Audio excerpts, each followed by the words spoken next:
estén súper bien. Resulta que a la mayoría de lectores nos gusta escribir y uno de nuestros mayores sueños es poder pasar un día por una librería y ver a nuestro bebé ahí expuesto como número uno, como el más vendido.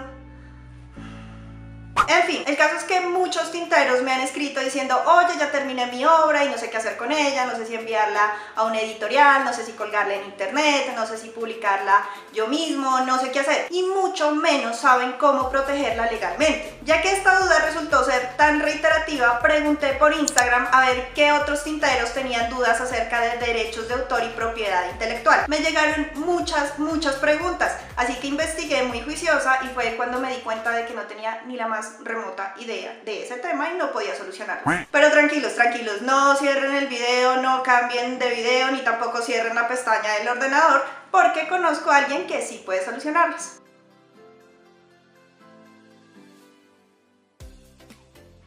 A él le encantan los deportes, los videojuegos y los libros de Santiago de Posterguillo. Con ustedes, nuestro invitado y especialista, Camilo. Hola tinteros. Hola Camilo, bienvenido y muchísimas gracias por estar hoy aquí con nosotros. Muchas gracias a ti por la invitación. Milo, acudí a tu ayuda porque sé que eres un máster en el tema de propiedad intelectual y quería que me ayudaras a responder las preguntas que los tinteros me hicieron por Instagram. Claro que sí. Vamos a ver qué tienen. Me dijiste que son muchas preguntas, entonces eso es lo que espero, poder ayudarles y compartir todo lo que sé con ustedes. Gracias. Bueno Milo, antes de arrancar con las preguntas quiero que calentemos motores. Cuéntanos un poquito de ti, de tu carrera, qué estudiaste, en dónde te especializaste. No me gusta mucho, pero vamos a hablar un rato. Yo soy abogado en la Universidad de Rosario, me gradué en el año 2013 y tengo una maestría en propiedad intelectual en la Universidad de Torino, en asociación con la Organización Mundial de Propiedad Intelectual.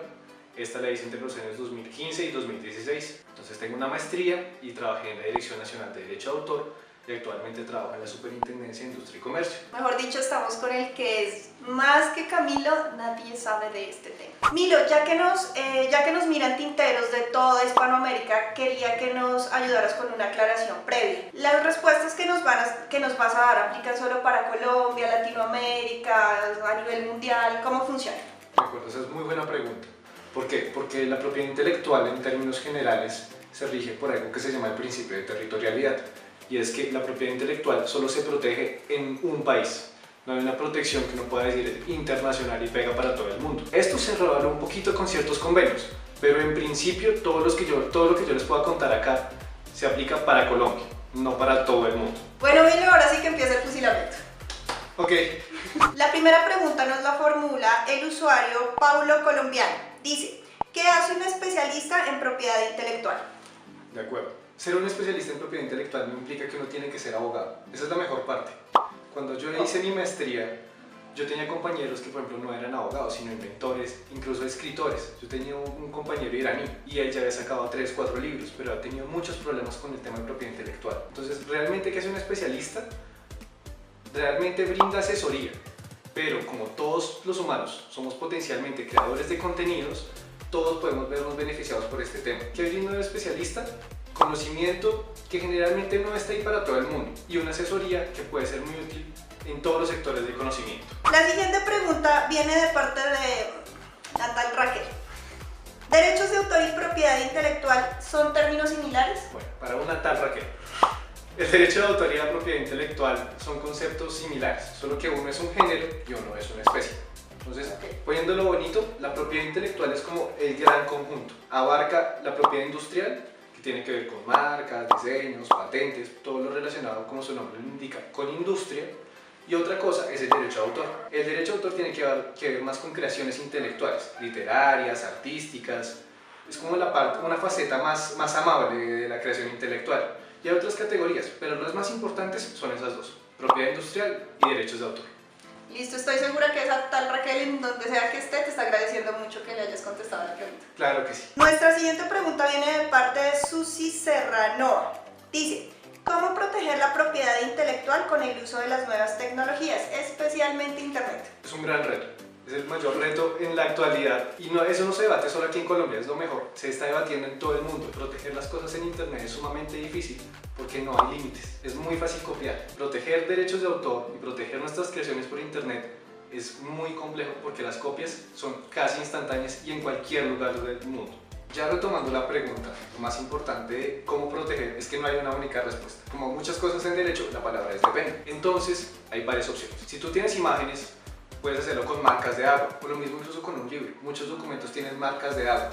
Otros tienen lo que se denominan o llaman medidas tecnológicas de protección. Muchos DVDs los tienen. No sé si les ha pasado que ustedes compran un DVD o un juego y les decía que no era de su región. Eso es una medida tecnológica de protección. Son ciertas limitaciones que ya imponen a nivel técnico, pero entonces ya eso implica mucha inversión. Funciona por eso mejor el tema de las marcas de agua. Ese es un ejemplo. El otro es los Creative Commons. No sé si alguno de ustedes lo ha escuchado. Con esto, ustedes pueden poner ciertas reglas a cómo usan sus contenidos. La pila de libros LPL tiene esta duda. ¿Es cierto que si subes algo a tus redes sociales pierdes los derechos de esta pieza? Muy acorde a la anterior pregunta, muy unida. Va muy de la mano, porque nadie lo hace, a mí me tomó muchos años hacerlo, pero nadie se lee los términos y condiciones de las redes sociales. Es cierto. O sea, eso no pasa, es una leyenda urbana, no, todo el mundo va a aceptar y continúa. Pero si ustedes, por ejemplo, miran las condiciones de uso de Facebook, si no estoy mal, en un capítulo que es el tercero, habla justamente de eso y dice que si uno sube contenidos, cualquier persona puede verlos y esa es la esencia de una red social, que uno tiene que compartir. Pero en el momento en el que comparte, comete un error en cierta forma. Y es que no tiene en cuenta que todo el mundo lo va a poder usar, especialmente el dueño de la red social, porque la va a poder reproducir, la va a poder usar en campañas publicitarias, la va a poder modificar. Esa es la condición que uno acepta cuando le da clic. Entonces, realmente no es que uno pierda los derechos, pero sí acepta que otros lo puedan usar. Tintero revisando el acuerdo de Facebook en 3, 2, 1. Nuestra quinta pregunta viene de Santiago Galeano 477. ¿Qué es lo mínimo que se hace para que se declare como violación de derechos de autor? Las violaciones de derecho de autor implican que tú estás sacando provecho de una creación de alguien más. El problema es que a nivel legal existen excepciones y limitaciones. Por ejemplo, si ustedes lo hacen con fines educativos, no habría una infracción. Eso tiene otra serie de reglas que, si ustedes lo quieren ver, está para Colombia en la decisión 351 de la Comunidad Andina de Naciones. El texto es un poco ladrilludo como todo texto legal, pero en términos generales ahí habla de las excepciones y limitaciones. Una es, como ya les comenté, el tema educativo, otro es, por ejemplo, lo que sucede con las noticias. Lo mejor es que uno consulte si se enmarcan, digamos, en estas posibilidades. Y hay algo más. Una violación a derecho de autor implica que hay un daño en la explotación que hace el dueño. Es decir, si tú tienes un libro y tú lo sacas al mercado y yo lo empiezo a copiar y eso te representa a ti una afectación económica, eso ya es una violación de derecho de autor. Realmente no es un asunto que yo te pueda decir, cuando pasa esto ya es violación, sino que hay que ver cada caso en particular y por eso es tan complejo para determinar si hay violaciones o no. ¿Qué sucede? Muchas veces creemos que porque alguien tomó nuestra idea hay una violación de derecho de autor.